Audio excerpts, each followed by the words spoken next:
উনি কতটুকু নির্বাচনে সক্ষম হবেন, মানে এই পরিস্থিতিতে আমরা ধরেন আওয়ামী লীগের সচিব, আওয়ামী লীগের সেনা অফিসার, আওয়ামী লীগের পুলিশ কর্মকর্তা, আওয়ামী লীগের মাস্টার, সব প্রত্যেকে মানে ধরেন যারা 3-4টা নির্বাচনের অভিজ্ঞতা সম্পন্ন, মানে রিগড নির্বাচনের অভিজ্ঞতা সম্পন্ন, তারা প্রত্যেকেই স্ব জায়গায় বহাল। আপনি কোথাও টাচ করেন নাই। আপনি কি শাস্তে চাচ্ছেন? আপনি কিভাবে একটা সুষ্ঠু নির্বাচনে আদৌ কি সক্ষম হবেন? এই প্রশ্নগুলো তো আসছে দাদা এখন। আচ্ছা একটা জিনিস বলেন তো, একটা জিনিস বলেন কনক, আমি বলি, মানে এটা উইথ অল ডিউ রেসপেক্ট, মানে আমি তো মাঝে মাঝে খেপে টেপে যাই, তো এখন করার কিছু নাই, এটাই আমার নেচার আর কি। তো রাষ্ট্র নিয়ে, সরকার নিয়ে, সংস্কার নিয়ে কনক আপনার একটা চিন্তা আছে না, বলেন তো? আপনি এতদিন কাজ করছেন না? হ্যাঁ ইলিয়াস, তোমার একটা চিন্তা আছে না, এতদিন কাজ করছো না যে রাষ্ট্রটা কিরকম হবে, করা উচিত আছে? ইয়েস অর নো বলো, আছে? মিউট হয়ে আছো। অবশ্যই অবশ্যই। প্রফেসর ইউনূসের সরকারের সংস্কার কমিশন আমাদের সাথে বসে আধা ঘন্টা কথা বলছে, আমারও আছে, আধা ঘন্টা কথা বলছে যে আচ্ছা বলেন তো, আপনারা তো এতদিন ধরে লড়াই করছেন, সংগ্রাম করছেন, যেরকমই করেন, যতটুকুই করেন, করছেন তো, আপনারা বলেন তো আপনাদের চিন্তা কি আগামীর রাষ্ট্রটা নিয়ে, সংস্কার নিয়ে, সংবিধান নিয়ে? কেউ কিছু বলছে? নির্বাচন কমিশন নিয়ে কেউ বলছে? একজন বলছে? কেউ বলে নাই। কেন বলেনি? মানে কি আমাদের মাথায় বুদ্ধি নাই? আমাদের লেখাপড়া করি না আমরা? নাকি আমরা পার্ট অফ রেভলিউশন না? নাকি আমরা কিছু বুঝি না? নাকি আমরা মূর্খ সদা?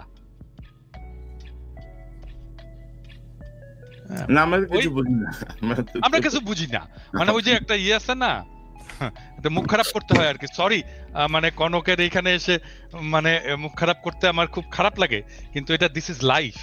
হ্যাঁ দিস ইজ লাইফ।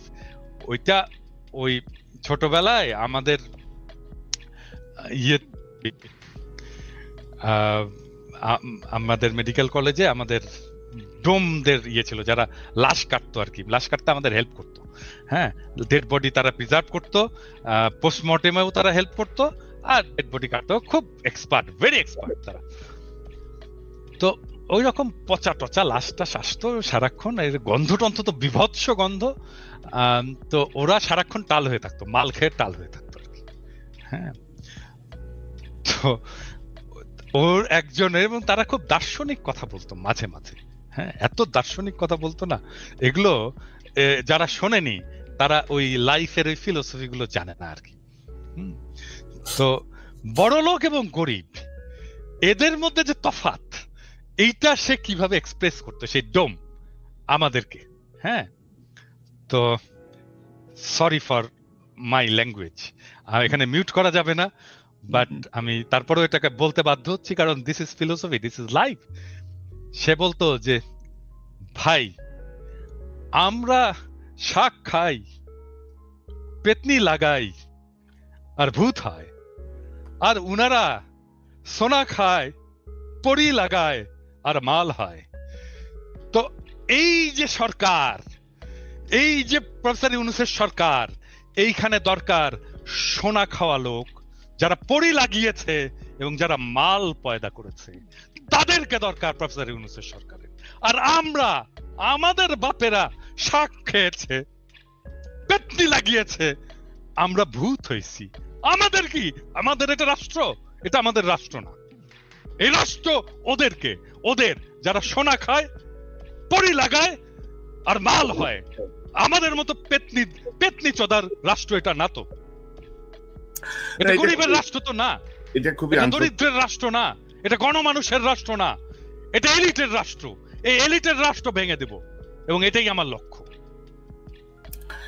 সরি আমার ল্যাঙ্গুয়েজের জন্য, আমি আবারও আমি মাপ চাই। না না, ইউ আর অ্যাবসলিউটলি কারেক্ট। কারণ ধরেন অনেক কথা সহজভাবে বোঝানোর জন্য এক্সাম্পল খুব জরুরি, এবং ধরেন আসলেই তো তাই দাদা, তাই না? আসলেই তো তাই। তো এখন আসলে এই জন্য আজকে আমি আমার শিরোনামটা রেখেছি যে উনি কি সুষ্ঠু নির্বাচনে আসলে সক্ষম হবেন কিনা, মানে লক্ষণ তো বলতেছে না আর কি। এখন সামনে যে সংকটগুলো আসছে, সেই সংকটগুলো আদৌ উনি কিভাবে নিরসন করবেন? আজকে দেখলাম জাতীয় ঐক্য কি যেন ঐক্যমত্যের যে কমিশন, ওরা অঙ্গীকারনামা পাঠিয়েছে রাজনৈতিক দলের কাছে। মানে একটা মানে কি বলবো, একটা তামাশা, চারিদিকে তামাশা চলছে। তো ইলিয়াস, আপনার শেষ মন্তব্যটা শুনি। আপনার ওভারঅল কি মনে করেন, ইউনূস কি আদৌ নির্বাচনে সক্ষম হবেন কিনা, এখন আসলে করণীয় কি? সময় তো আর হাতে বেশি বাকি নাই। সার্বিকভাবে আপনার কোনো যদি পরামর্শ বা পর্যবেক্ষণ থাকে। আমার মনে হয় যত দ্রুত সম্ভব একটা নির্বাচন দিয়ে, এই সরকারকে দিয়ে সম্ভব না। এই সরকার যদি মনে করে যে তারা ওই যেটা দাদা বললেন যে বিশাল স্মার্ট, আপনি স্বরাষ্ট্র উপদেষ্টাকে যদি দেখেন, তিনি যায়া কনস্টেবল, এসআই, এই খাইছো কি, খাইছো কি দিয়ে খাইছো, মানে এমন একটা ভাব, উনি চ্যাটের পালা বুঝছেন। আর বেটা তোরে তো দেখতে কনস্টেবলের মতো দেখা যায়, তুই বেটা যায় ওইখানে গিয়া করি যে খাইছো কি, খাইছো, এটা কি কোনো ভাষা নাকি? শেখ মুজিব আপনি সবাই তুই তুই করে, তুমি তুমি তুমি তুমি বলার কে? তুমি তুমি পারমিশন নিছো আমার কাছে, তোমার তুমি বলবা? কনস্টেবলকে সম্মান দেন।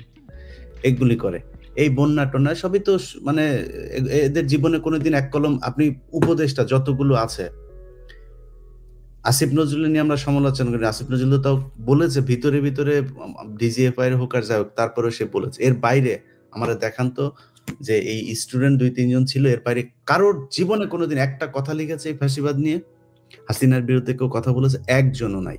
এগুলো তারা করেছে। সো এই টাইপের লোকজন দিয়ে আমার মনে হয় না যে এখানে সম্ভব হবে এটা দ্রুত একটা নির্বাচনের দিকে যাক। তবে একটা জিনিস বলে রাখি, যে যখন যে ধরা পড়েন তখন সে এসে তারপরে হাত পা চাপাচাপি করেন। এই হাত পা চাপাচাপি যেদিন চেয়ারটা থাকবে না তারপরের থাকবে না। চেয়ার থাকা পর্যন্ত যদি কাজ শেষ করে না যাইতে পারেন, যেদিন চেয়ার পাছার নিচে থেকে চলে যাবে তারপরের দিন থেকে পাছার চামড়া উঠানো শুরু হবে। আমি আমার ব্যক্তিগতভাবে যদি মনে করেন, আমি সরাসরি বলি যে অনেকেই আবার বলবেন যে আমি বিএনপি টিএনপি করি, ভাই এখনো পর্যন্ত আমাদের দেশের বিরুদ্ধে এই যে জঙ্গি একটা এই কার্ড কিন্তু এখনো আওয়ামী লীগ বিভিন্ন জায়গায় খেলে যাচ্ছেন। আমি মনে করি বিএনপির ক্ষমতায় আসা উচিত এবার, এবং আমার বিশ্বাস আমি তারেক রহমানের বিভিন্ন পলিসি টলিসি এগুলোর ব্যাপারে যতটুকু জানি, এবং বিএনপি যেটা সত্যি কথা, এই যে বললেন যে চাঁদাবাজি, প্রতিদিন নিউজ হচ্ছে বিএনপির ছাত্র দলের অমুক কোন এক উপজেলার জেলার, আরে ভাই সে ছাত্র দল, মানে এক গ্রামের এক ওয়ার্ডের এক স্বেচ্ছাসেবক দলের এক সেক্রেটারি, তারে নিয়েও নিউজ হয় বিএনপির ছাত্র দল এই কি স্বেচ্ছাসেবক দল নেতা, মানে দেখে মনে হয় যেন কেন্দ্রীয় নেতা বোধহয় চাঁদাবাজি করেছে। আপনি আসিফ সহ এই যে এদেরকে যেভাবে কালার করা হচ্ছে, যদি আপনি করতে যান কোন মন্ত্রণালয় সুষ্ঠুভাবে চলছে, একটা মন্ত্রণালয় দেখান, সবখানে তো দুর্নীতি হচ্ছে। কেন করা হচ্ছে? কারণ টার্গেট এনসিপি এবং বিএনপি, এই দুইটাকে যে কোনো ভাবে কালার করা হবে। সো এগুলো করা হচ্ছে। আমার মনে হয় এই পরিস্থিতি যদি তারেক রহমান দেশে আসতো বা একটা সরকার যদি ক্ষমতায় থাকতো, তাহলে মনে হয় এই অবস্থা হতো না। এবং বিএনপি কিন্তু তাদের যে কোনো কারোর বিরুদ্ধে অভিযোগ আসলে সাথে সাথে তাকে বহিষ্কার করছে। তারা যে আওয়ামী লীগের মতো যা মনে চায় তাই করছে, কোনো কেউ কিছু বললে কেয়ার করছে এরকম না, কিন্তু তারা সাথে সাথে বহিষ্কার করছে। হচ্ছে তো ব্যবস্থা নেওয়া। তো আমি মনে করি যে একটা সরকার আসলে, তারেক রহমান যদি সরকার প্রধান হয়, সেক্ষেত্রে তার দলের উপরে তার সর্বোচ্চ থাকবে। এবং তারেক রহমান যদি দেশে যায়, আমি মনে করি সেদিন থেকে মানে দেশ বিএনপির অধীনেই চলবে। সো ওইটা আমার দ্রুত করা উচিত আমি মনে করি। এই সরকারকে কোনো সুযোগ দেওয়ার আমি নির্বাচন পেছনে আমি এই সরকারকে মনে করি না যে তারা দেশ পিছায় দিয়ে, যদি সম্ভব হয় 1 বছরে সম্ভব হইতো, আরো 6 মাস সময় আছে, আপনি সরান। আপনি কেন এইসব পচা গন্ধ মাল নিয়ে তারপরে আপনি সরকার পরিচালনা করবেন? আপনি নতুন করে লোক না, দেশে অনেক মানুষ আছে, বিজ্ঞ লোকজন আছে, অনেক দেশপ্রেমিক মানুষ আছে, যাদের শক্তি আছে, তারা করবে। না করে যদি এইভাবে করতে চায়, আমার মনে হয় এটাকে আমি আমার জায়গা থেকে কখনোই সাপোর্ট করি না, করব না। এইভাবে দেশ চলতে পারে না। একটু দাদা একটু আগে যে মুখ খারাপ করে কথাবার্তা বললেন না ভাই, শরীরের রক্ত গরম হয়ে যায় আসলে এদেরকে নিয়ে কথা বলে। এই জন্য এতগুলো মানুষ, ওগুলি তো চোখে ভাসে এখনো। আপনার মনে নাই কনক ভাই, আমরা ঘুমাই নাই রাত, সেই গভীর রাতে দুইজন দাঁড়িয়ে দাঁড়িয়ে কি হবে, কি হচ্ছে, কি, আরে ভাই মানুষগুলি মারা যাচ্ছে চোখের সামনে। যখন এই যে করলো, লাইট গুলো সব ইন্টারনেট বন্ধ করে যখন ছবিগুলো আসতে থাকলো, ভাই খুব খারাপ। এগুলো এখনো মানসিক ভাবে দেয়। আপনি এইরকম একটা দেশের রক্তের বিনিময়ে আসা স্বাধীনতাকে আপনি এইভাবে ধ্বংস করে দিবেন, এটা কোন ধরনের সুশীলতা রে ভাই? আপনি ক্ষমতা এসে সাথে সাথে প্রথমে আপনি মতিউর রহমানরে নিয়ে আপনি ইন্টারভিউ দিলেন, এগুলো আমরা দেখেছি। সো দেখছি অনেক কিছু, এগুলো যখন কিছু করার ক্ষমতা থাকবে না আপনাদের, তখন কিন্তু হাতে পায়ে ধরে লাভ হবে না, তখন কিন্তু সব ফিরে ন্যাংটা করা হবে। সময় থাকতে সাবধান হন, দেশটা সঠিক পথে নিয়ে যান। জি দাদা, আপনার সর্বশেষ পর্যবেক্ষণ, মতামত, পরামর্শ। না, আমি আমি আমি ইলিয়াসের মতের সাথে একমত যে আমাদের দ্রুত নির্বাচনের দিকে অগ্রসর হওয়া উচিত এবং নির্বাচন শেষ করে আমাদের স্ট্যাবিলিটি নিয়ে আসা উচিত দেশে। এটা এটা এটাই আমাদের প্রাইমারি লক্ষ্য হওয়া উচিত। অবশ্যই নির্বাচনটাকে আরো অনেক সময় আছে, কারণ আমি আর একটা কনসার্নের কথা বলেছি, সেটা হচ্ছে যে এখনো 63% মানুষ ঠিক করেনি কাকে ভোট দেবে। সো এই 63% মানুষের ঠিক করার উপরেই নির্ভর করবে আগামী রাজনীতি কি হবে, আগামী রাজনীতি কি হিসেবে নির্বাচিত হবে। কোন ফ্রন্ট যদি তৈরি হয়, গড়ে ওঠে, রাজনৈতিক ভয়েস যদি দেয় 63% মানুষকে, প্রবাবলি তাহলে এই 63% মানুষের সমর্থিত দলগুলোই বা ফ্রন্টই রাজনৈতিক ক্ষমতায় যাবে। দেখা যাক কি হয় সামনের দিনগুলোতে, আরো অনেক হয়তো। না, আমি একটু যদি অ্যাড করি যে আপনি নির্বাচন, ইলিয়াস নির্বাচনে চাচ্ছেন, আপনিও নির্বাচনের কথা বলছেন, আমিও নির্বাচন চাই, যত দ্রুত সম্ভব নির্বাচন হোক।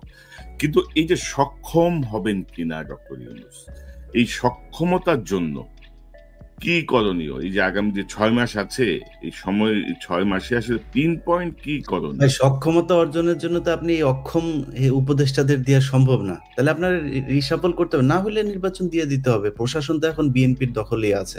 সো আমার মনে হয় অসম্ভব কিছু না। কি হবে, হয় বিএনপি আসবে, নাহলে জামাত এনসিপি আসবে, সমস্যা কি? প্রশাসন বিএনপির দখলে থাকলে তো সেটা নিরপেক্ষ নির্বাচন হলো না, ভাই। বিএনপি, আমি তো সেটাই বললাম যে আপনাকে তো বিএনপির হাতেই দিতে হবে বা জামাতের হাতে দিতে হবে।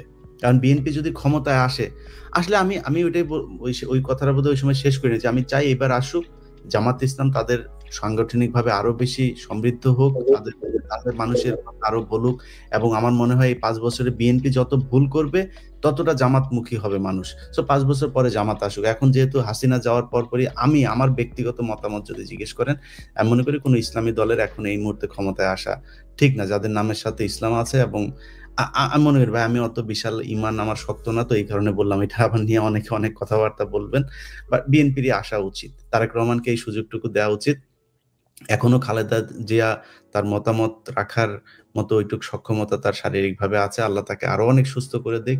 আমার মনে হয় বেটার হবে। এখন বিএনপির যেগুলো দেখা হচ্ছে এত, আচ্ছা ভাই একটা জিনিস বলি, ধরেন আগে ইজারা নেওয়া হইতো একটা গরুর হাটের, মানে আগে নেওয়া হইতো না, সেটা কে নিত? মানে সেটা কি মানে সাধারণ মানুষ নিত নাকি? আওয়ামী লীগের লোকই তো নিত।